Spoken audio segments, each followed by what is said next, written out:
అండి, మనం పాపం చేసినప్పుడు కానీ తప్పు చేసినప్పుడు కానీ మనలో భయం ఏర్పడుతుంది. మనలో ఒక విధమైన వెలితి కనపడుతుంది, కృంగుదల కనపడుతుంది, నిరాశ కనపడతా ఉంటుంది. అయితే ఎప్పుడైతే ప్రభు సన్నిధిలో ఒప్పుకొని విడిచిపెడతావో, ఏడుస్తావో, అప్పుడు నీ ప్రాణం ఎలాగుంటుంది? తేలికగా ఉంటుంది. అంటే ఏంటి?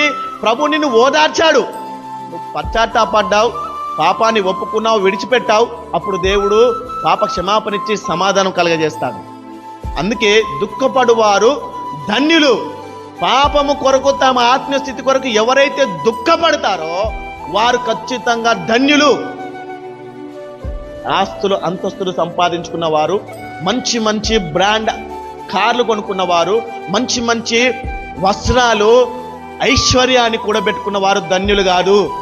ఆత్మ విషయమై అంతరంగ విషయం నిజమైన స్థితిని గమనించి గుర్తించి దాని నిమిత్తం ఎవరైతే పశ్చాత్తాపపడి దుఃఖిస్తారో